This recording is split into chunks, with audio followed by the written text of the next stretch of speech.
በስመ አብ ወወልድ ወመንፈስ ቅዱስ አሐዱ አምላክ አሜን። ዛሬ የቅዱስ አባታችን አቡነ ተክለ ሃይማኖት ወርሃዊ በዓልና የነቢያት ጾም 10ኛ ቀን ነው። ለዛሬዋ ቀን እንኳን አደረሳችሁ፣ እንኳን አደረሰን። በዛሬው ዕለት ልባችን በታላቅ ደስታና ፍቅር እየተንቀጠቀጠ፣ አይኖቻችን በእንባ እየረጠቡ፣ ነፍሳችን በክብር እየተመሰጠች የኢትዮጵያ ብርሃን፣ የኢትዮጵያ ሐዋርያ፣ የኢትዮጵያ ፀሐይ አቡነ ተክለ ሃይማኖትን እናገናለን። የቃል አባቱ የሥላሴ ወዳጅ 6 ክንፍ የተሰጠው ሰው ሲሆን ብርቅዬ መልአክ፣ ስሙ ሲጠራ ብቻ ሰይጣንና ሰራዊቱ የሚርዱለት ታላቅ ኃይል ተክለ ሃይማኖት። በአንተ ቃል ድህነት ተሰበከ፣ በአንተ ጸሎት ማሰሪያዎች ተፈቱ፣ በአንተ ተጋድሎ በሽታዎች ተረቱ። ተክለ ሃይማኖት ስምህ የፍቅርና የትህትና መዝገብ ነው። ስምህ የተስፋና የመጽናናት ምንጭ ነው።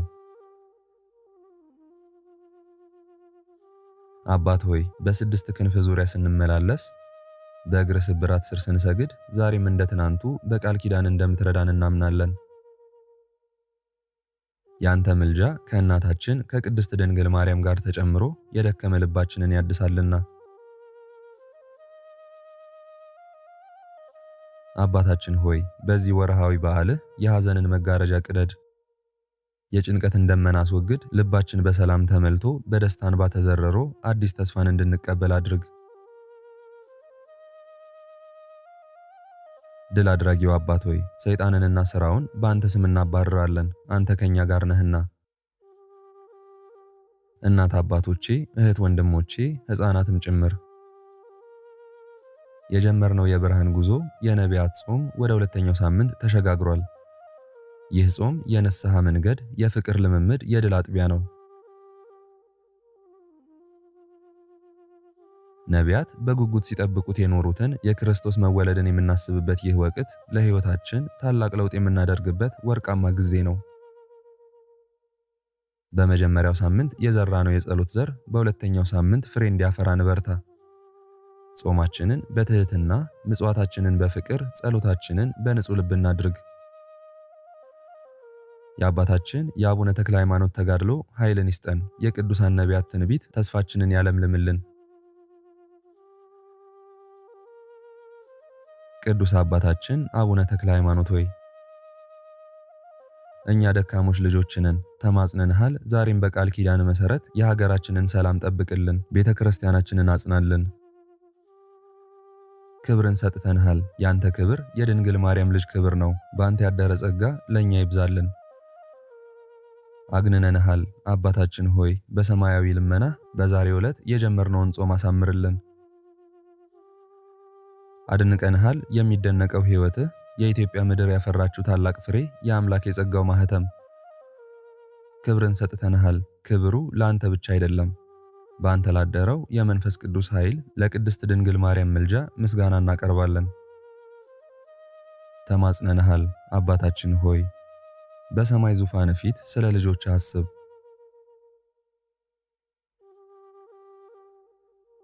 የኢትዮጵያ ሐዋርያ አባታችን ተክለ ሃይማኖት የትህትና ልዑል፣ የትዕግስት ምሰሶ፣ የፍቅር መገለጫ አቡነ ተክለ ሃይማኖት ስም ዛሬም እንደ ትናንቱ በኢትዮጵያ ምድር የብርሃን ምሰሶ ሆኖ ይቆማል። ማን ነው የማያከብርህ? ማን ነው የማያደንቅህ? ማን ነው በቃል ኪዳንህ ያልዳነ? አንተ የእኛነት አባት፣ አንተ የኢትዮጵያ ኦርቶዶክስ ተዋሕዶ ቤተክርስቲያን ዘውድ።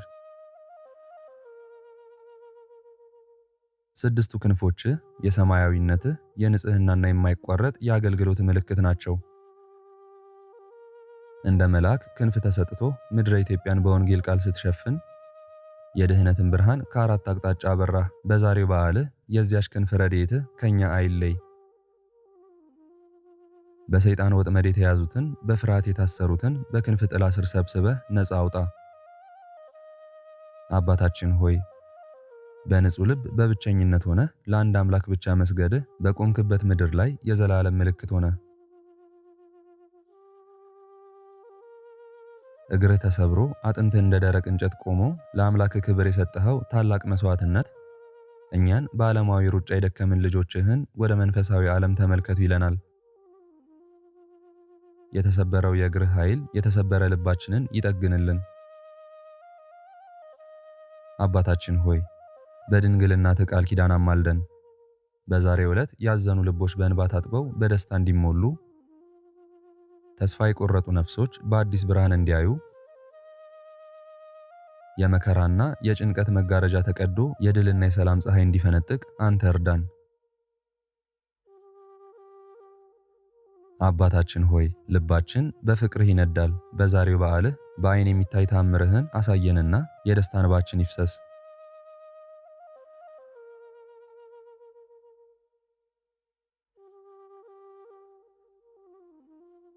እናት አባቶቼ፣ እህት ወንድሞቼ፣ ሕፃናትም ጭምር አስቀድመን እንደነገርን የነቢያት ጾም ዛሬ 10ኛ ቀን ላይ ደርሷል። ይህ የገና ጾም ክርስቶስን ለመቀበል ነፍስን ማዘጋጀት ማለት ነው።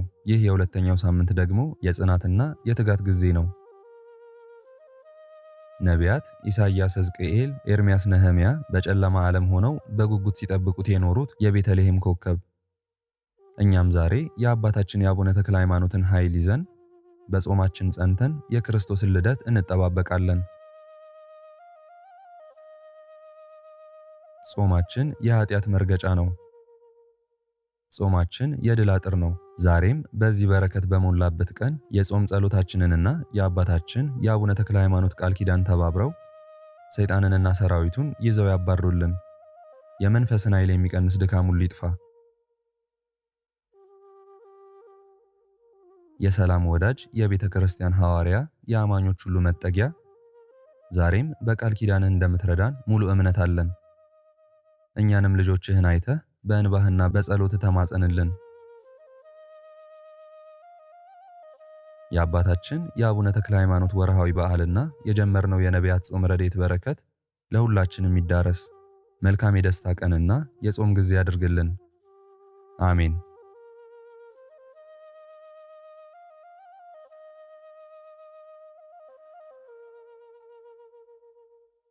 በስመ አብ ወወልድ ወመንፈስ ቅዱስ አሃዱ አምላክ አሜን። የአባታችን የአቡነ ተክለ ሃይማኖት ገድል በዕለተ ረቡዕ የሚጸለይ የሚነበብ። ምዕራፍ 34 ከ3 ዓመት በኋላ በዚህ ገዳም ሳለ 3 ጊዜ ተክለ ሃይማኖት ብሎ ከሰማይ ቃል ጠራው።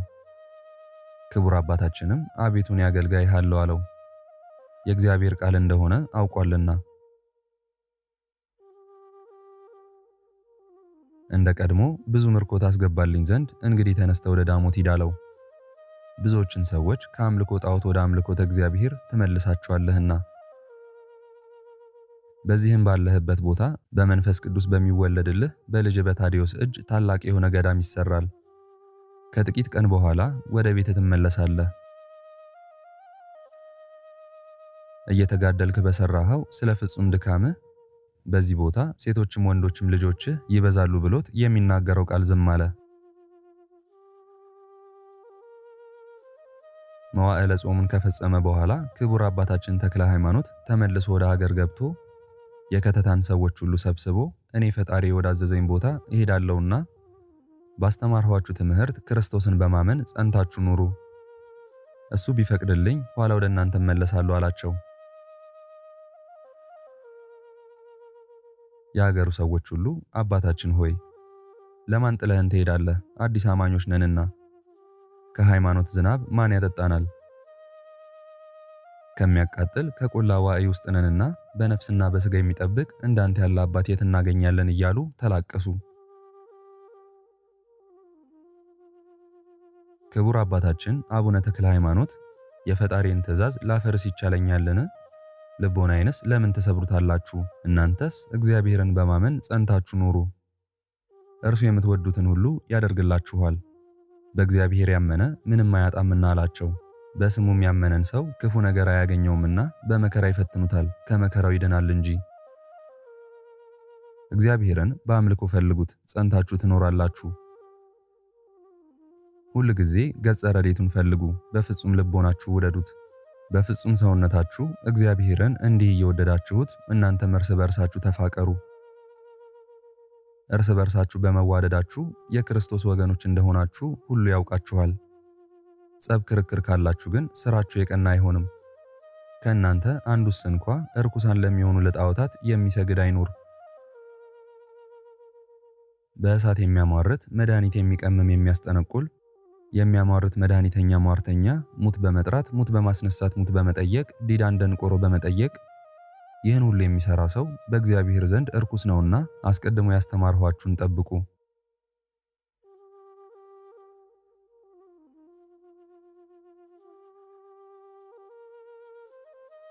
የእግዚአብሔርን ሕግ ከመጠበቅ የሚጣፍጥና የሚጥም የለም፣ ስሙንም ከመፍራት የሚሻል የለምና ነገሬን ኋላ ታገኙታላችሁ አላቸው።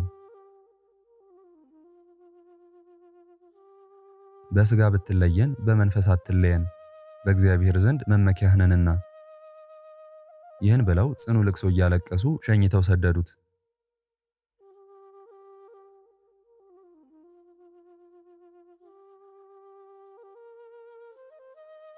ክቡር አባታችንም ጎዳናውን ይዞ ሄደ። ሲሄድም ለእጁ በትር ለእግሩ ጫማ አልያዘም። በዚያች ቀን ባደረበት ቦታ ጌታችን ኢየሱስ ክርስቶስ ታይቶ ተነጋገረው። ወዳጄ ተክለ ሃይማኖት፣ እኔ ካንተ ጋር ስላለው በሄድክበትም ሁሉ አትፍራ። ወደምትሄድበትም ሁሉ የምትቀመጥበት የብርሃን ሰረገላ ይሁንልህ። ወንጌልን እያስተማርክ ሕዝቡን በእኔ ስም አሳምን። ይህንንም ከነገረው በኋላ ከእርሱ ተሰወረ። ከዚያች ቀን ጀምሮ በሰረገላ ብርሃን እየተቀመጠ ይሄድ ጀመር። ጌትነቱን የምትናገር ወንጌልን የሸዋን ክፍለ ሀገር ሁሉ እየዞረ አስተማረ። ወደ እነ ስድስቴ ወርዶ ዊፋት ወደሚባል ወደ ታላቅ ተራራ ደረሰ። ወደ ተራራው በወጣ ጊዜ በላዩ አጋንንት ሲደነፉ አገኛቸው። ድምፃቸውም ወደ ሰልፍ እንደሚገባ እንደ ፈረስ ኮቴ ነው።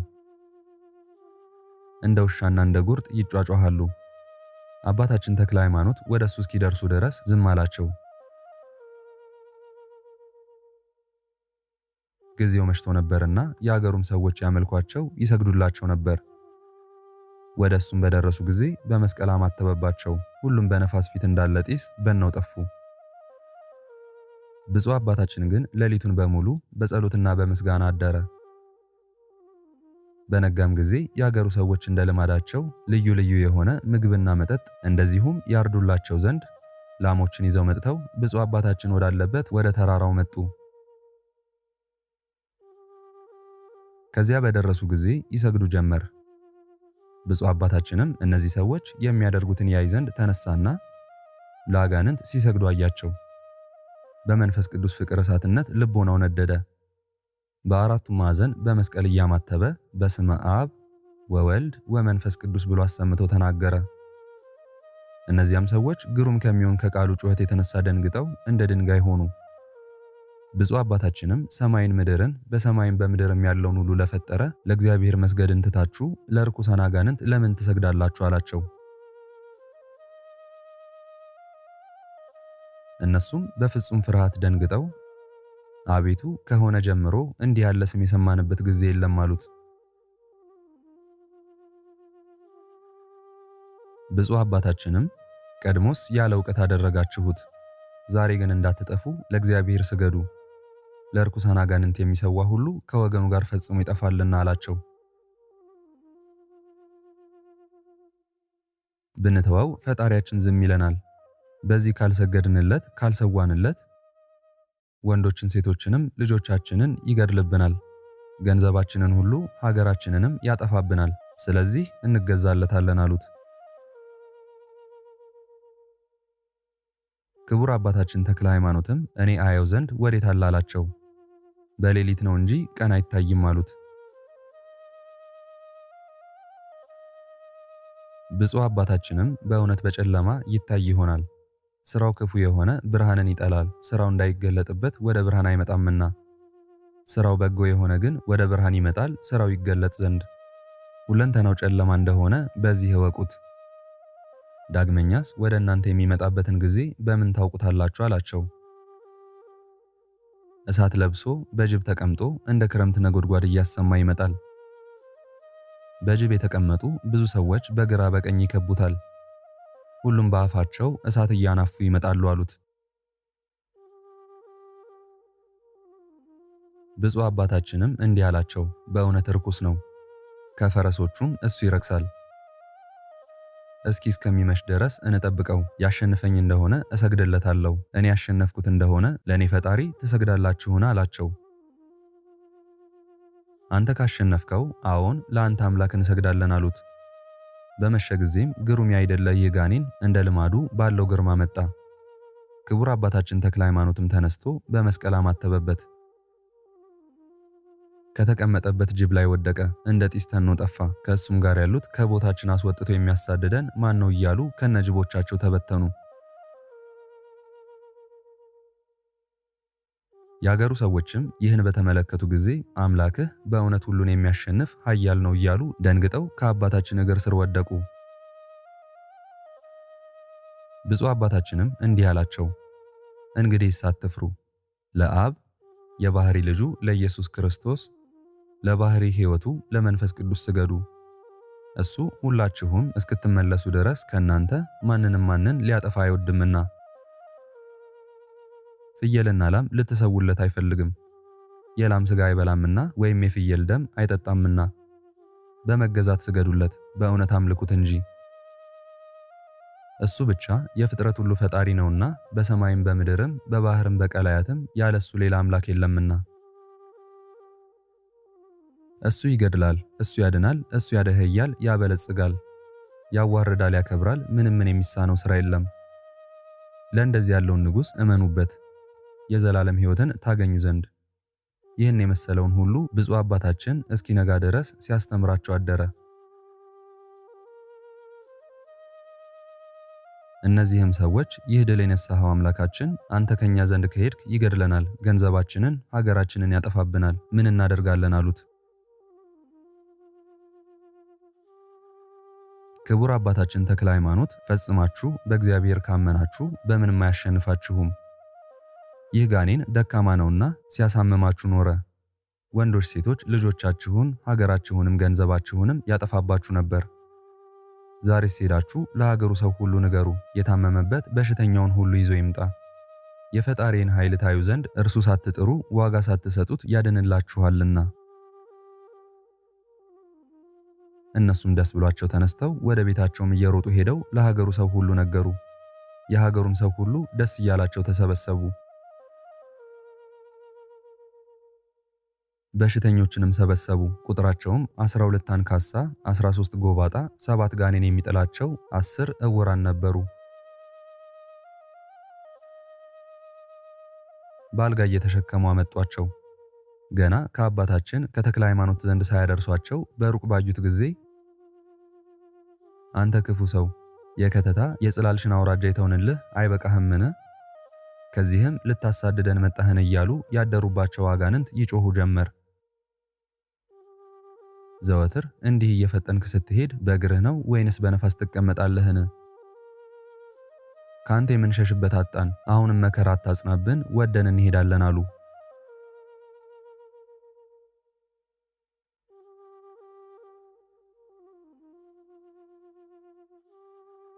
ብፁዕ አባታችንም የተሸከሟቸውን ሰዎች ፈጥናችሁ ወደ እኔ አምጧቸው አላቸው። ወደ እሱ ሲያመጧቸው ያደሩባቸው አጋንንት ጮኹ። እንግዲህ ወደዚች ሀገር አንመለስም እያሉ በመማል በጥቁር ባሪያ አምሳል እየወጡ ሄዱ። ዝንጀሮ መስለውም የወጡ አሉ።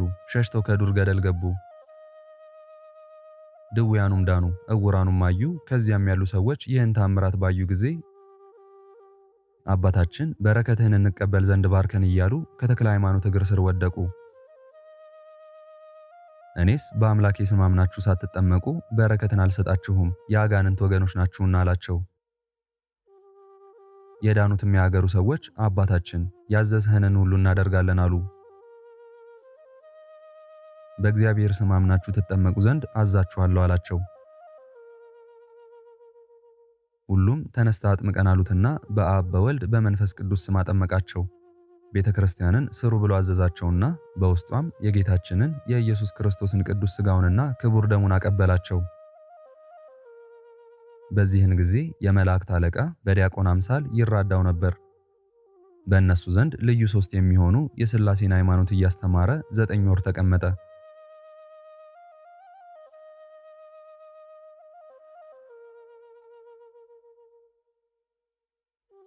ምዕራፍ 35 ከ9 ወር በኋላ የመላእክት አለቃ ቅዱስ ሚካኤል ብፁዕ አባታችንን እግዚአብሔር ያከበረ ተክለ ሃይማኖት ተነሳ አለው። ፈጣሪህ ያዘዘህን ማድረግ ቸል አትበል። ስለዚህ ነገር የአገሩን ሰዎች ሰብስቦ ባስተማርኋችሁ ሃይማኖት ጽኑ፣ እርስ በርሳችሁ ተፈቃቀሩ፣ እንግዳ መቀበልንም አትዘንጉ። እኔ ፈጣሪ ወደ ላከኝ ቦታ እሄዳለሁና አላቸው። የአገሩ ሰዎችም ይህን ሰምተው አባታችን አስተማሪያችን ለማን ትተህን ትሄዳለህ እያሉ ብዙ አለቀሱ። ጽኑ ለቅሶ እያለቀሱ ሸኝተው ሰደዱት። ብፁዕ አባታችንም በብርሃን ሰረገላ ተቀምጦ ሄደ። የናረትን አውራጃ ሁሉ አስተማረ፣ የጣዖታትን ቤት አፈረሰ። የሰታልና የዊድን ወንዝ ተሻግሮ ወደ ጉራጌ ሄዶ ቢለት ከምትባል ተራራ ደረሰ። ይህችውም የአስማተኞች ቤተ መንግስታቸው ናት። ፍየልና ላም ይሰውባታል፣ በእሷም አጋንንት ይገለጹላቸዋል። ከዚያ የሚቀመጥ አንድ ንጉሳቸው ነበር። ሟርተኞች፣ መድኃኒት የሚቀመሙ ጠንቋዮች ከተራራው ስር በሸንጎ ሲሰግዱለት ይውላሉ። አንዳንድ ሺህ ሁለት ሺህ የሚያማርቱ እጅ መንሻቸውን ይዘው ቃል እስኪናገራቸው ድረስ እየጠበቁ ደግ የተናገረ እንደሆነ ደግ ያገኛሉ፣ ክፉ ቢናገር ክፉ ይደረግባቸዋል። ስለዚህ ነገር አንግሰውት ይኖሩ ነበር። ብፁዕ አባታችንም ይህን ሁሉ ስራቸውን አይቶ በሌላ ጎዳና ተሰውሮ ወጥቶ ይህ የጠንቋዮች ንጉሥ ካለበት ደረሰ። በወርቅ ዙፋን ተቀምጦ ወርቀ ዘቦ ግምጃ ለብሶ አገኘው። ፊቱን ጸፍቶ ከዙፋኑ ገልብጦ ጥሎ አንገቱን ረግጦ ደረቱ ላይ ቆሞ አንተ ክፉ የዲያብሎስ የግብር ልጁ የአጋንንት ወንድማቸው ክርስቶስ በደሙ ያዋጃቸውን ሕዝብ ለምን ታስታለህ አለው። ይህም የጠንቋዮች ንጉሥ የሚናገረውን አጣ። መብረቅ ከሰማይ ብልጭ ብሎ የጣለው መሰለው እንጂ ብፁዕ አባታችን ወደሱ በገባ ጊዜ አላየውም ነበርና። አሽከሮቹ ግን ብፁዕ አባታችንን ይዘው ከወዴት መጣህ? በምን ሥራ ከዚህ ደረስክ? ማን አውጥቶ ከቤተ መንግሥት አገባህ? እያሉ ደም ከአፍንጫው ከአፉም እስከሚወርድ ድረስ ፊቱን ጸፉት። ወፍራም የብረት በትር አምጥተው አጥንቱ እስኪደርቅ ድረስ መቱትና ያን ጊዜ ሞተ። የዱር አራዊት ይብሉት ብለው በድኑን አንስተው ከተራራው ስር ጣሉት። የመላእክት አለቃ ቅዱስ ሚካኤል መጥቶ ተክለ ሃይማኖት ጉዳት የለብህም ተነስ ብሎ ጠራው።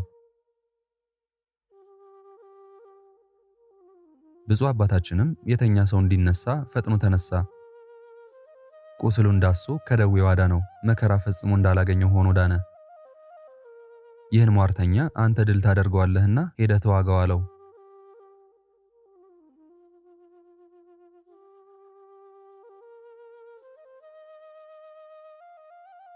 ብፁዕ አባታችንም በመንፈስ ቅዱስ ኃይል ጎልምሶ ሄዶ ወደ ተራራው ላይ ወጣና ይህን የጠንቋዮችን ንጉሥ በወርቅ ዙፋን ተቀምጦ አገኘው።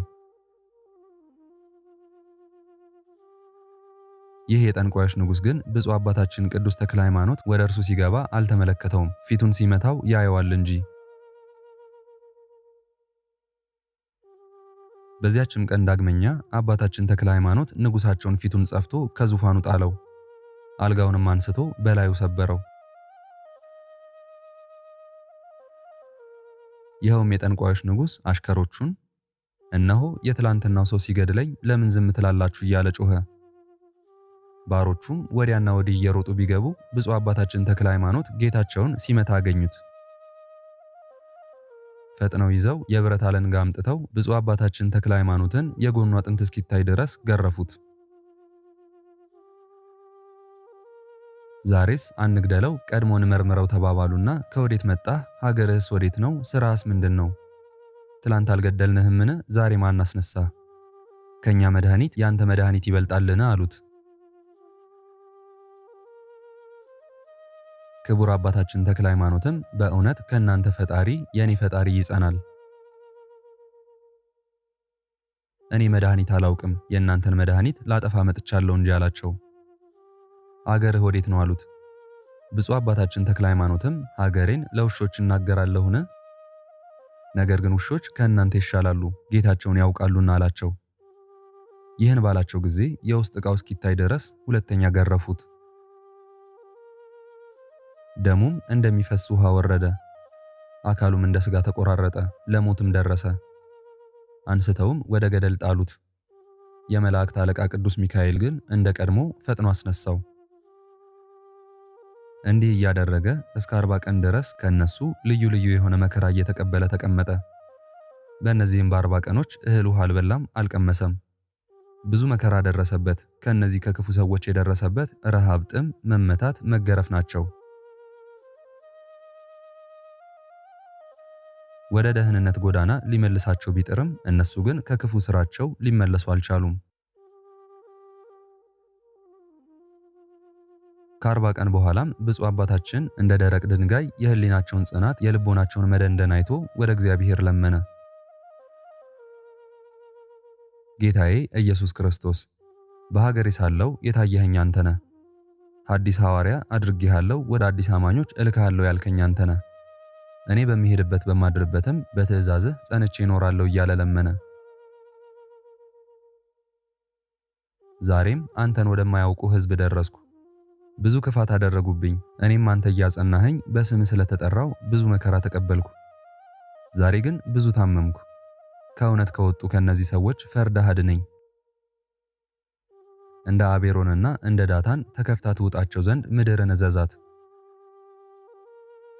እንደ ቆሬ ልጆች ከተማ እሳት ታቃጥላቸው ዘንድ በእነሱ ላይ ኃይልህን ግለጥ።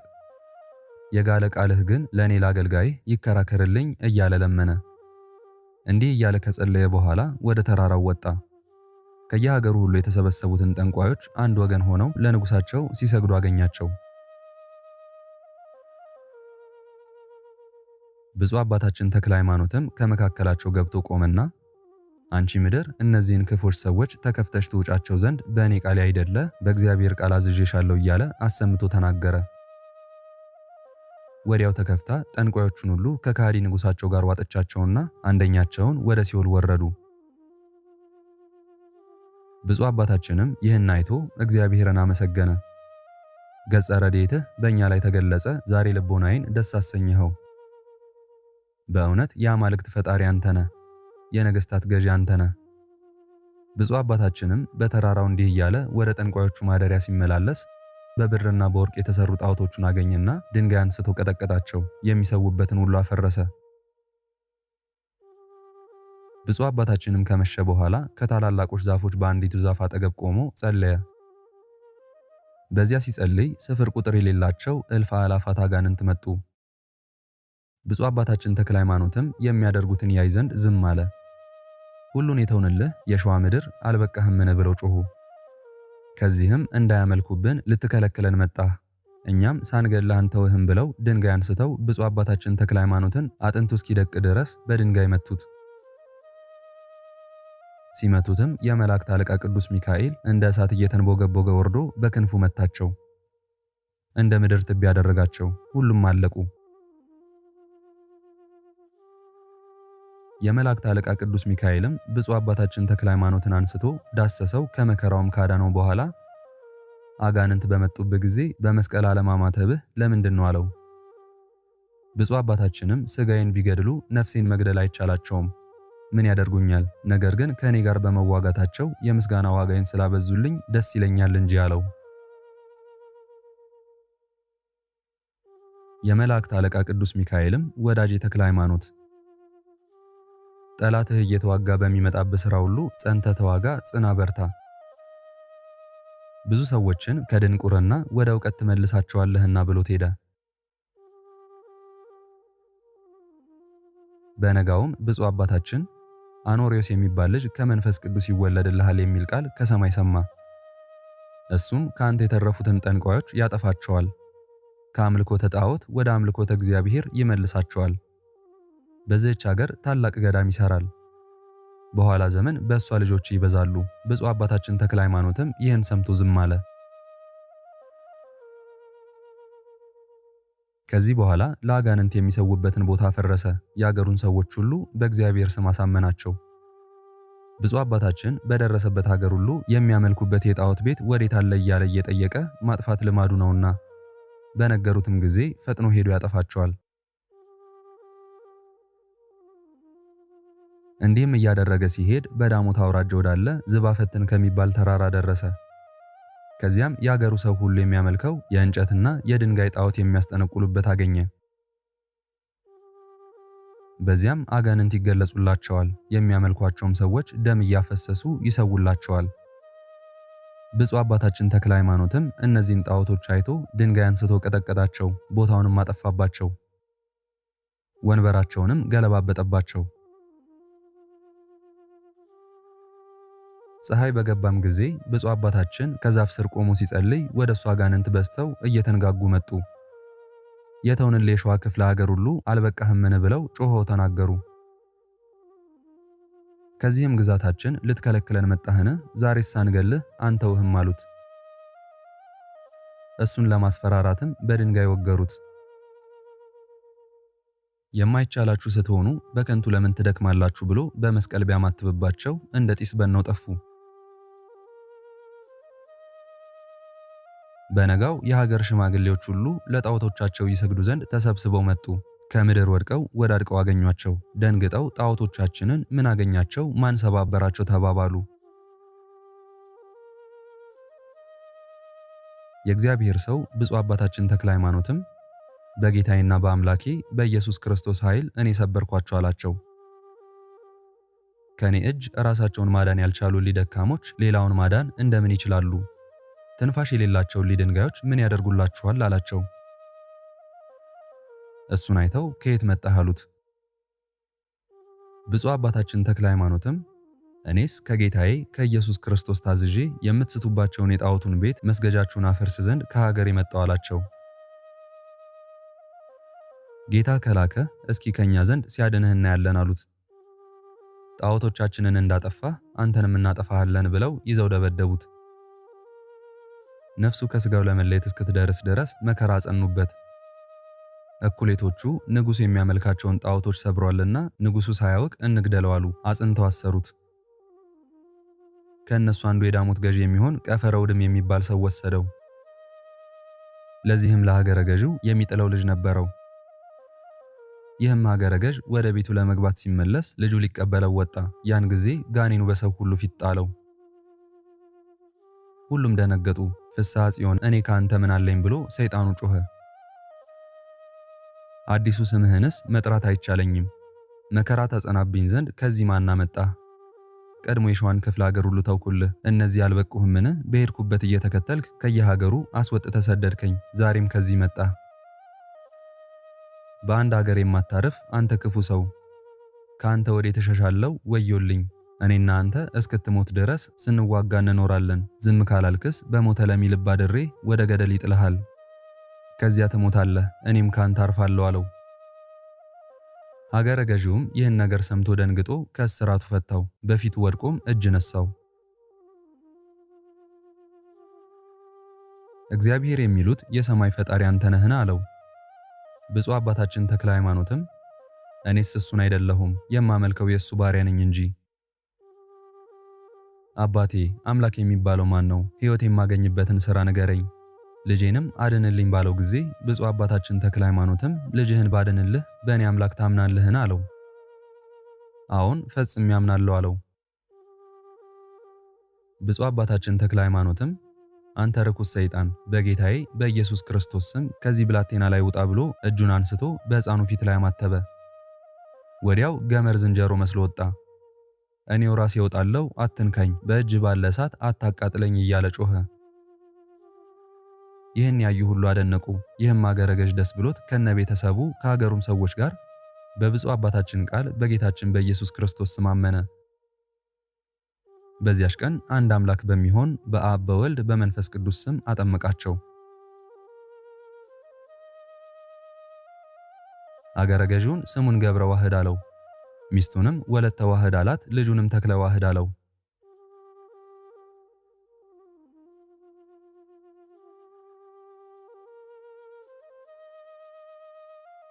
ምዕራፍ 36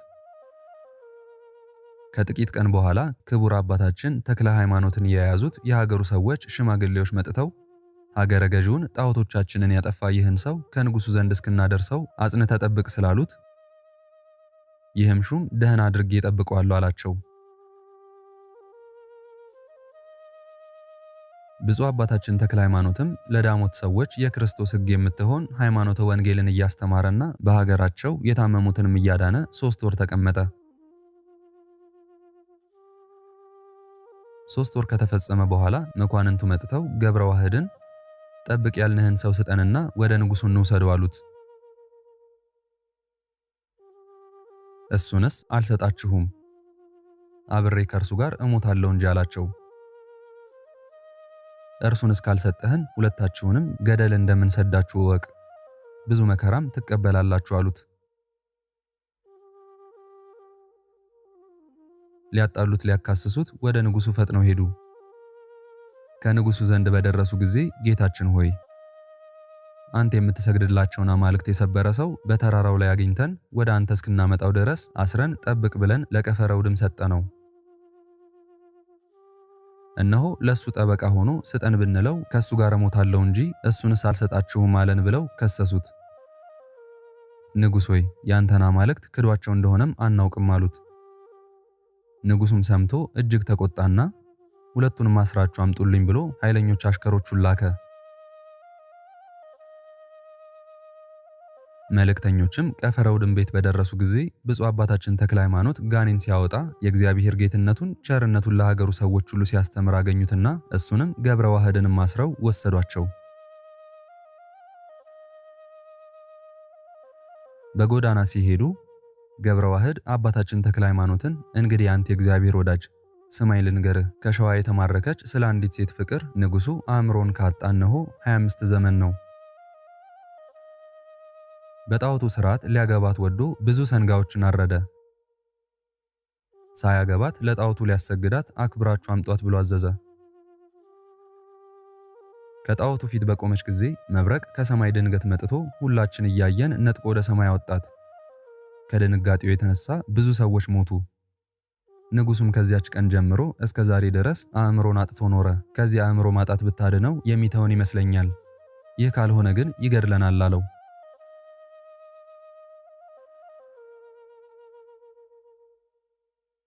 ብፁዕ አባታችን ተክለ ሃይማኖትም ገብረ ዋህድ መከራ ትፈራለህን? አለ። ፈጣሪያችን በንጉሡ እጅ አይጥለንምና አትፍራ።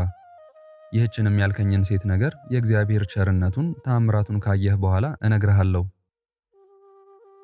ይህን እየተነጋገሩ ሄደው ከንጉሡ ዘንድ ደረሱ። ከንጉሡ ዘንድ ሲደርሱ መልእክተኞቹ ለንጉሡ መጡ ብለው ነገሩት። ወደ እኔ አምጧቸው ብሎ አዘዛቸውና አምጥተው ከፊቱ አቆሟቸው። ብፁዕ አባታችን አቡነ ተክለ ሃይማኖትንም ሀገራችንን የምታጠፋ አንተ ክፉ ሰው ሀገርህ ወዴት ነው ባለው ጊዜ ብፁዕ አባታችን ተክለ ሃይማኖትም አንተ ጎስቋላ አእምሮህን ያጣህ እኔን ሳታውቅ ሀገሬን ትጠይቀኛለህን? አለው። ሞተለሚም ሀገርህ ወዴት ነው ወገንህስ ምንድነው? አለው። ብፁዕ አባታችን ተክለ ሃይማኖትም እኔስ ከምስራቅ የመጣው የክርስቶስ ወገን ነኝ አለው። ንጉሡም ከዚህ ማን አደረሰህ? አለው። ብፁዕ አባታችን ተክለ ሃይማኖትም በሀገርህ ያሉ ጣዖታትን ሁሉ ላጠፋ ጌታዬ ኢየሱስ ክርስቶስ ልኮኛል አለው። ንጉሡም በሰማ ጊዜ ተቆጥቶ የኔን ጣዖት የምታጠፋ አንተን ሊያመልኩ መጥተሃልን? አለው። የኔን አማልክት ባጠፋ ጊዜ እኔ የስለንደኔ ልጅ አንተንም አጠፋሃለሁ አለው። ከዚህ በኋላ ሞተለሚ ወደ ገብረ ዋህድ ተመልሶ ቀፈረውድም አንተ ትዕቢተኛ ቸልተኛ ይህን ሰው ወደ እኔ እንዳያመጡት የከለከልከው አንተ ነህን? አለው። አባቶቼ ያላዩትን በእጁ የተደረጉትን ድንቅ ድንቅ ተአምራት አይቻለሁና አዎን ከልክያለሁ አለው። ምን ሲያደርግ አየህ? አለው። ጋኔን ሲያወጣ ድዊ ሲፈውስ ብዙ ተአምራት ሲያደርግ አየሁ። ስለዚህ ከልክያለሁ። ቢሞትም ከእሱ ጋር ሞታለሁ፣ ቢድንም እንደሱ ድናለሁ። ንጉሥ ሆይ አሁንም የወደድከውን አድርግ አለው። ንጉሡም ተቆጥቶ እስኪ እሱ ሲያድንህ አይሃለሁ ብሎ 2 ቀፎ አምጡ ብሎ አዘዘ። ሁለቱንም በ2 ቀፎ አድርጋችሁ የቀፎውን አፍ ዘግታችሁ በእርጥብ ቁርበት ጠቅላችሁ ጦመ ግራር ወደሚባል ወደ ታላቁ ገደል ስደዷቸው ብሎ አዘዘና እንዳዘዛቸው አደረጉ። ወደ ገደል በጣሏቸው ጊዜ የመላእክት አለቃ ቅዱስ ሚካኤል ከእግዚአብሔር ታዞ መጥቶ ከምድር ሳይደርሱ በክንፉ ተቀበላቸውና የቀፎውን አፍ ሳይከፍት ከነቀፎ አውጥቶ ከሜዳ ላይ አኖራቸው። ፈጥነው ወጥተው ገደል የሰደዷቸው ሰዎች ሳይመለሱ ከንጉሱ ፊት ሄደው ቆሙ። ብፁዕ አባታችን ተክለ ሃይማኖትም ሞተ ለሚን አንተ ከሃዲ ገደል የጣልከን እኛ እነሆ መጣን እፈር አለው። ከገደልስ ከቀፎስ ማን አወጣችሁ አለው። ብፁዕ አባታችን ተክለ ሃይማኖትም ሁሉ የሚቻለው ፈጣሪ ከገደል አወጣን አለው። ይህን ሲነጋገሩ ገደል የሰደዷቸው ሰዎች መጡ። ባዩአቸው ጊዜ እጅግ ደነገጡ። ቀፈረውድም በእውነት አምኗል፣ እኛም በዚህ ሰው ፈጣሪ አምነናል፣ ከገደል ሞት ራሱንም ሌላውንም ያዳነ በዚህ ሰው ፈጣሪ አምነናል አሉ። ብፁዕ አባታችን ተክለ ሃይማኖትም ፈጽማችሁ እመኑ፣ ኋላም ከዚህ የበለጠ ታያላችሁ አላቸው። ሞተ ለሚም እሊ ሰዎች ሊያታልሉኝ በጎዳና ተማክረው ገደል ጣሉ ያልኳቸውን ሳይጥሉ ወደ እኔ መጥተዋል። በውስጣቸው አድርገው የጣሉባቸውን ቀፎች አምጡ ብሎ አዘዘ። ቀፎቹም አፋቸው ቀድሞ እንደተዘጋ ተገኙ። ሌላ ደግሞ 10 ቀፎ አምጡ ብሎ አዘዘና ትእዛዜን ያፈረሱ እነዚያንም በውስጣቸው ጨምሯቸው ብሎ አዘዘ። ያን መድኃኒተኛ ቀፈረ ውድምን እንደ ቀድሞ በቀፎ አድርጋችሁ ወደ ገደል ጣሏቸው በማለት የታመኑ አሽከሮችን አዘዛቸው። እነርሱም እሺ በጅ ያሉት። እነዚህም በንጉሱ ዘንድ የታመኑ አሽከሮቹ ወጥተው 10 ቀፎ አሸክመው ንጉሱ ትእዛዜን አፈረሱ ያላቸውን 10 ሎሌዎችን በ10 ቀፎች ጨምረው ብፁዕ አባታችንንና ገብረ ዋህድንም በቀድሞ ቀፏቸው አድርገው ወደ ገደል ሊጥሏቸው ሲወስዷቸው የሚደረገውን ያዩ ዘንድ ብዙ የንጉሥ ሰራዊት ተከተሏቸው። ከገደሉ አፋፍ በደረሱ ጊዜ አስቀድሞ ብፁዕ አባታችን ተክለ ሃይማኖትን ጣሉት። ቀጥሎም ገብረ ዋህድን ከእርሱ በኋላም 10ሩን ጣሏቸው። የመላእክት አለቃ ቅዱስ ሚካኤል ወርዶ እንደ ቀድሞ በክንፉ ተቀብሎ ከሜዳ አውጥቶ አስቀመጣቸው። ዳግመኛም ከቀፎው ውስጥ አወጣቸው። ብፁዕ አባታችን ተክለ ሃይማኖትንም በፈጣሪ እስኪያምን ድረስ ሄደ ይህን ከሃዲ ያሳፍረው አለው። እሊህም ገደል የጣሏቸው ሰዎች የወደቁ መሰላቸው እንጂ የእግዚአብሔር መልአክ እንዳወጣቸው አላወቁም ነበር። እኒህም በንጉሱ ዘንድ የታመኑ ሰዎች ቁጥራቸው 24 ነበር። ብፁዕ አባታችን ተክለ ሃይማኖትም በንጉሱ በር ፊት ለፊት ሆኖ ይህን ታምር ያደረገለትን እግዚአብሔርን አመሰገነ። እሊህም የንጉሱ ወገን የሚሆኑ ሰዎች ከፊቱ ወድቀው ሰገዱ። ብፁዕ አባታችን ሆይ በአምላክህ እናምናለን። አንተ አምላክ እንደሆንክ አስረድተህ ንገረን፣ ሰውም እንደሆንክ የምንጸድቅበትን አንተ አስተምረን አሉት። ብፁዕ አባታችን ተክለ ሃይማኖትም እኔስ አምላክ አይደለሁም የአምላክ ባሪያ ነኝ እንጂ አምላክስ ኢየሱስ ክርስቶስ ነው። በሶስትነቱ ለሚያምኑበት የዘላለም ሕይወትን የሚሰጥ እርሱ ነው አላቸው። እንኪያስ እኛም የዘላለም ሕይወትን እናገኝ ዘንድ በስሙ አምነናል አሉ። ከዚህም በኋላ ብፁዕ አባታችን ተክለ ሃይማኖት ወገኖቹን አስከትሎ ወደ ንጉሱ ገብቶ አንተ ከሃዲ እፈር፣ በጌታዬ በኢየሱስ ክርስቶስ ኃይል ላሳፍር መጥቻለሁና አለው። ንጉሱም ደንግጦ የሚናገረውን አጣ። እነዚያም 24ቱ ሎሌዎች መጥተው ቀድሞስ ንጉሱ እንደተናገረ ገደል ያልጣሏቸው መስሎን ነበር። እኛም ሀገረ ገዢው ብዙ ገንዘብ ሰጥቶ አታሏቸዋል ብለን ነበር። ዛሬ ግን እኛ እነዚህን ክፉ አድራጊዎች ካሳታቸው ሰው ጋር ጣልናቸው እየተባባሉ ከንጉስ ደጅ ደረሱ። አፋቸው እንደ ቀድሞ ተዘግቶ 12 ቀፎች አገኙ። ደንግጠው ወደ ንጉሱ በገቡ ጊዜ 12ቱን ሰዎች ከንጉሱ ፊት ቆመው አገኟቸው። ከእነርሱም አንዱ ብፁዕ አባታችን ተክለ ሃይማኖት ንጉሱን ስለ ክፋቱ ይዘልፈው ነበር። እሊህም ሎሌዎቹ እጅግ እያደነቁ ቆሙ። እናንተም ከእኒህ ከሐሰተኞች ጋር አንድ ሆናችሁን? ገደል ለምን አልጣላችኋቸውም አላቸው። እነዚህም የታመኑት አሽከሮቹ ንጉሥ ሆይ እኛስ አንተ እንዳዘዝከን ፈጥነን ጣልናቸው፣ ሐሰትም እንዳልተናገርንህ ሰራዊትህን ጠይቃቸው። ስንጥላቸው ያዩ ከእኛ ጋር ብዙ ጎብኚዎች ነበሩና ነገር ግን ዛሬ ድንቅ ነገር አየን። እነሆ 12ቱ ቀፎች እንደ ቀድሞ አፋቸው እንደተዘጋ ከደጅህ ላይ አሉ። በውስጣቸውም ጨምረን የጣልናቸው ሰዎች እነሆ ከፊት ቆመዋል። ንጉሥ ሆይ ምን ትላለህ? የዚህ የእንግዳ ሰው አምላክ ቢያድናቸው ነው እንጂ ሌላ ማን አዳናቸው? እኛም ዛሬ ከሞት በሚያድን በዚህ ሰው አምላክ አምነናል። እርኩሳን ለሚሆኑ ለአንተ አማልክት አንሰግድም አሉት።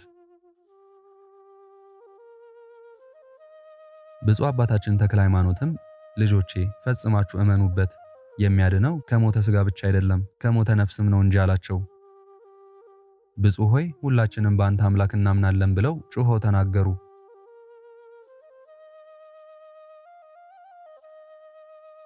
ንጉሡም በብፁዕ አባታችን ተክለ ሃይማኖት ላይ ተቆጥቶ አንተ ክፉ ሰው ከሀገር አስወጥተው የሰደዱ ከዚህ ትነግስ ይመስልሃልን ብሎ ጦር በእጁ አንስቶ ብፁዕ አባታችን ተክለ ሃይማኖትን ሊወጋው ወዶ ሳለ ጦሩ ተመልሶ በእጁ ላይ ተጠመጠመና እንደ ሰም ከላዩ ላይ ተጣበቀ። የተሰበሰቡትም ሰዎች ይህን አይተው ማዳን በሚቻለው በዚህ ሰው አምላክ አምነናል እያሉ ጮኸው ተናገሩ። ንጉሡም ጭፍሮቹን እሊህ የተሰበሰቡትን ሰው ሁሉ ውጓቸው ብሎ አዘዘ። ጭፍሮቹን መጥተው ከፊቱ ወግተው ገደሏቸው።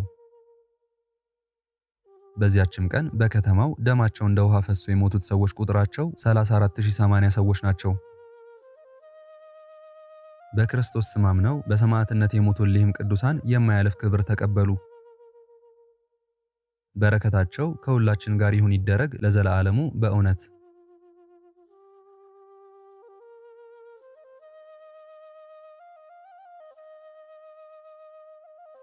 ከዚህ በኋላ ንጉሡ ብፁዕ አባታችንን የሚገድልበትን ምክንያት እስኪመክር ድረስ እጁንም እግሩንም አስራችሁ ገብረ ዋህድንም ከሱ ጋር ከእስር ቤት አቆዩአቸው ብሎ አዘዘ። እንዳዘዘውም አደረጉ። መንፈቀ ሌሊት ሲሆን ለብፁዕ አባታችን ተክለ ሃይማኖት ቅዱስ ሚካኤል ተገልጾ ተነጋገረው። ወዳጄ ተክለ ሃይማኖት አትፍራ፣ ብዙዎችን ሰዎች እነሆ ወደ አምልኮተ እግዚአብሔር ትመልሳቸዋለህ። ጽና፣ በርታ፣ ድል የምታደርግበት ስልጣን ተሰጥቶሃልና። ይህን ብሎ እሱንም ገብረ ዋህድንም ከእስራታቸው ፈታቸው። በነጋም ጊዜ ንጉሡ ተክለ ሃይማኖትን አምጡት ብሎ ወደ እስር ቤት መልእክተኞችን ላከ። ፊቱ እንደ ፀሐይ እያበራ ቆሞ ሲጸልይ ያገኙት። መልእክተኞቹ ንጉሥ ይጠራሃል አሉት። ብፁዕ አባታችን ተክለ ሃይማኖትም ከመንፈስ ቅዱስ ልጁ ከገብረ ዋህድ ጋር ሄዶ ከንጉሡ ፊት ቆመ። ንጉሡም መልእክተኞቹን ከእስራታቸው ማን ፈታቸው አላቸው።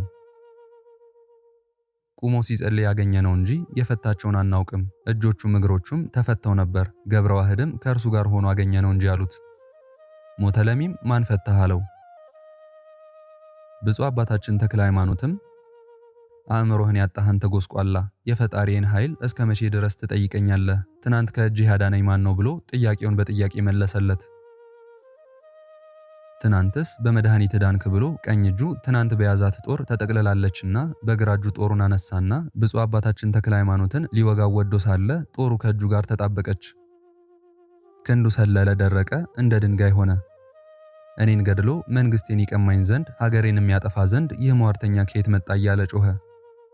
ብፁዕ አባታችን ተክለ ሃይማኖትም እኔ የመጣው ልገድልህ አይደለም፣ አንተንም ላድን ሀገርህንም በሃይማኖት ላንጽ ነው እንጂ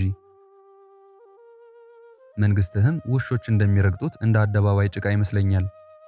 መንግስትህስ ይቅርና ከቤትህ ያለ የምድር ትቢያ እንኳ አልሻም። አትጩህ፣ በፈጠረህ በእግዚአብሔር እመን ያድንሃል። ይኸውም ባይሆን ያንተን አማልክት አድኑኝ በላቸው ባለው ጊዜ ከአማልክት በኩል በሽታ የሚያድን የቱ ነው አለ። ሰይጣንም ከሩቅ ቆሞ ሞተለሚን ይህን ሰው ብትገድለው እኔ ያድን ነበር ብሎ ጮኸ። እሱም ግደሉት ብሎ አዘዘ።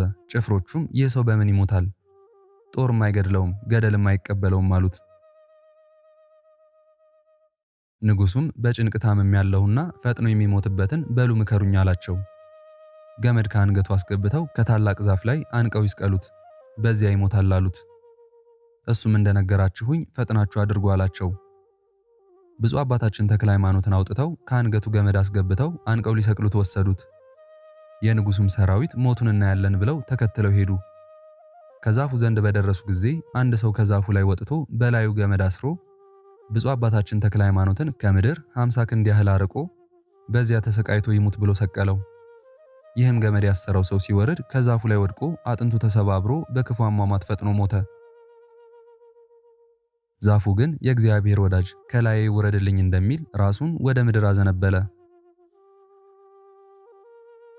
ብፁዕ አባታችን ተክለ ሃይማኖትም ወርዶ በእግሩ ቆመ። ገመዱም ማንም ሳይፈታው ከአንገቱ ወጣ። ዛፉም ተመልሶ ቀድሞ እንደነበረ ሆነ። የተሰበሰቡት ሰዎችም ይህን ታምር አይተው ጦርና ዛፍ ለሚታዘዙለት በተክለ ሃይማኖት አምላክ አምነናል ብለው ጮኸው ተናገሩ። ብፁዕ አባታችን ተክለ ሃይማኖትም ፈጽማችሁ እመኑ፣ ከዚህ የበለጠ ኋላ ታያላችሁ። ሁሉ በሚቻለው የሚሳነው ነገር በሌለ በእንደዚህ ያለ አምላክ አምነናል አሉ። ብፁዕ አባታችን ተክለ ሃይማኖትም ዓይናችሁን አቅንታችሁ ወደ ሰማይ ተመልከቱ፣ ከዚህ የበለጠ ኋላ ታያላችሁ። ዓይናቸውን አቅንተው ሲመለከቱ መላእክት የብርሃን አክሊል ይዘው አዩአቸው። እነሆ ንጉሥ እናንተን ግደሏቸው ብሎ ያዛል። መላእክትም በብርሃን አክሊል ነፍሳቸውን ለመጋረድ ይዘው ይጠብቃሉ አላቸው። የተሰበሰቡትም ሰዎች ይህን ሰምተው ፈጽሞ ደስ አላቸው፣ በሃይማኖታቸውም ጸኑ። ሰራዊቶችም ወደ ንጉሡ ሄደው ይህን ሥራ የኛ ሰው እንጨትም አልቻለው፣ ሰቃዩንም ሰው ሲወርድ ዛፍ ጣለው፣ ተቀጥቅጦ ሞተ፣ ሰራዊትህ ሁሉ በዚህ ሰው አመኑ አሉት። ጠንቋዮችም ንጉሡን እርሱን የምንገድልበትን ነገር እስክንመክር ድረስ በዚህ ሰው አምላክ ያመነውን ሁሉ ግደሉ ብለህ እዘዝ አሉት። ንጉሡም በክርስቶስ ስም ያመነውን ወንዱንም ሴቱንም ሁሉ ግደሉ ብሎ አዘዘ። የንጉሡም ጭፍሮች ሰይፋቸውን መዘው በክርስቶስ ያመኑትን ሁሉ ገደሏቸው። በዛችም ቀን በሰማዕትነት የሞቱ ሰዎች ከልጅና ከሴት በቀር ቁጥራቸው 78075 ሲሆኑ የሰማዕትነት አክሊል የተቀዳጁትም ሰኔ 16 ቀን ነው። የክርስቲያን ወገኖች የሆነን ሁላችንን የሃይማኖታቸው ጽናት ከመውደቅ ይደግፈን፣ ከኃጢአት ያንጻን፣ ይልቁንም ለሀገራችን ለኢትዮጵያ ሰላምን፣ ፍቅርን፣ አንድነትን ሰጥቶ ለዘላለም ያኖራት አሜን። በእውነት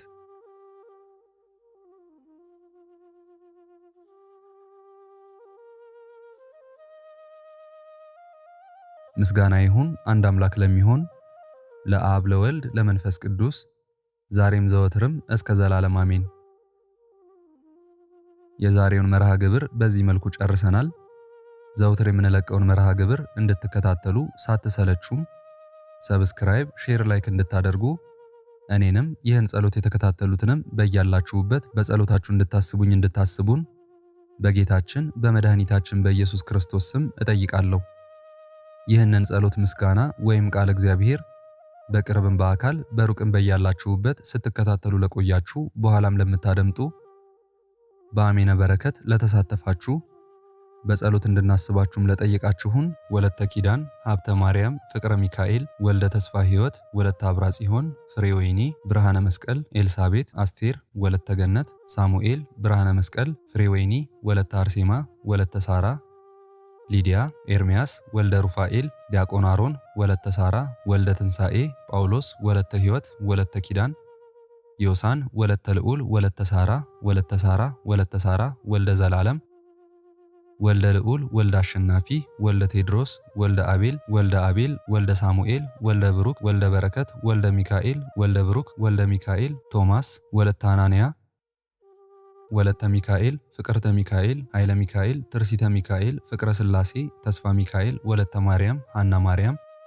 አክሊለ ሰማያት፣ ወለተ ሰንበትና ወለተ ጻድቅ፣ ኃይለ ገብርኤል፣ ኢዛና፣ ሰላማዊት፣ ራይሻን፣ ገብረ ሥላሴ፣ ክንፈ ሚካኤል፣ ኃይለ ኢየሱስ፣ ገብረ ኪዳን፣ ገብረ ሥላሴ፣ ፈቃደ ሥላሴ፣ ኃይለ ኢየሱስ፣ ወለተ ሥላሴ፣ ሳህለ ማርያም፣ ወለተ ሥላሴ፣ ሰብለ ማርያም፣ ገብረ ሥላሴ፣ ወለተ መድህን፣ ገብረ መድህን፣ ወለተ ቂርቆስና እህተ ማርያም፣ እህተ ሚካኤል፣ ወልደ ገብርኤል፣ አጸደ ማርያም፣ ገብረ ማርያም፣ ወለተ ማርያም፣ ተክለ ሥላሴ፣ ሀብተ ሥላሴ፣ መንበረ ሥላሴ፣ ምስጢረ ሥላሴ፣ እሴተ ድንግል፣ ስሂነ ማርያም፣ ተክለ ሥላሴ፣ ገብረ ኢየሱስ፣ ወለተ ማርያም፣ ወለተ ሕይወት፣ ሰሊና፣ ወለተ ትንሣኤ፣ ዮሐና፣ ንግሥቲ፣ አዜብ፣ ኃይለ ማርያም፣ እህተ ማርያም፣ ወለተ ማርያም፣ ወለተ ሰንበት፣ ወለተ ኢየሱስ፣ አጸደ ማርያም፣ ወለተ ማርያም፣ ወለተ ማርያም፣ ወለተ ማርያም፣ ወለተ ማርያም፣ ክንፈ ሚካኤል፣ ወልደ ገብርኤል፣ ኃይለ ሚካኤል፣ ወለተ ማርያም፣ ኃይለ ሚካኤል፣ ሚሚ፣ ወርቅ አለማው፣ ገብረ ጊዮርጊስና ወለተ ገብርኤል፣ እህተ ማርያም፣ ፍቅረ ዮሐንስ፣ ቀጸላ ማርያም፣ አጸደ ማርያም፣ እህተ ሚካኤል፣ ወለተ ማርያምና ኃይለ ኢየሱስ፣ ወለተ ኪዳን፣ ኪዳነ ማርያም፣ አጸደ ማርያም፣ ተክለ ማርያም፣ ወለተ ማርያም፣ ማኑኤል፣ ሳሙኤል፣ ብሩኖ፣ ወለተ ማርያም ወለተ እግዚአብሔር ገብረ እግዚአብሔር ወለተ ጻድቅ ወለተ አማኑኤል ወለተ ሚካኤል ወለተ ጻድቅ ተርሲተ ድንግል ፍቅርተ ማርያም ወለተ ጻድቅ ወለተ ማርያም ፍሬ ሰንበት ሰነ ገብርኤል ወልደ ሚካኤል ወለተ ኪዳን ወለተ ኢየሱስ ወለተ ኪሮስ ወለተ ኢየሱስ ፍቅርተ ማርያምና ወለተ መስቀል ወለተ ሰንበት ማሪቱ ኃይሉ ወለተ ስላሴ ኃይለ ሚካኤል አስካለ ማርያም አምደ ሚካኤል ወለተ ሚካኤል አመተ ኢየሱስ ወለተ መድህን ወለተ ማርያም ፈቃደ ማርያም አጸደ ማርያም ወለተ ሐና ወለተ ኪዳን በትረ ማርያም ወለተ ስላሴ ሁላችሁንም እግዚአብሔር ያስባችሁ ከነቤተሰባችሁ በሕይወት በጤና ያቆያችሁ። እድሜ ዘመናችሁ የተባረከ ይሁን። ስራችሁን የሰመረ ቀናችሁን ያማረ ኑሯችሁን የከበረ ጸሎታችሁንም የተሰማ ያድርግላችሁ። እንዲሁም በአካል በስጋ የተለዩንን እግዚአብሔር ነፍሳቸውን ይማርልን፣ በአጸደ ሕይወት በገነት በመንግሥተ ሰማይ ያሳርፍልን። እግዚአብሔር አምላካችን እስካሁን ሰዓት ጠብቆ ለዚህ ያበቃን የአባቶቻችን አምላክ ልዑል እግዚአብሔር ስሙ ፈጽሞ የተመሰገነ ይሁንልን። እመቤታችን ቅድስት ድንግል ማርያም ዘላለማዊ ስሟ የተወደደ ይሁንልን። ጻድቃን ሰማዕታት፣ ቅዱሳን መላእክት እንደየክብራቸውና እንደየማዕረጋቸው የከበሩ ይሁኑልን። አነሳስቶ ላስጀመረን አስጀምሮም ላስፈጸመን ለልዑል እግዚአብሔር ክብርና ምስጋና ይግባው ዛሬም ዘወትርም ለዘላለሙ አሜን። አቡነ ዘበሰማያት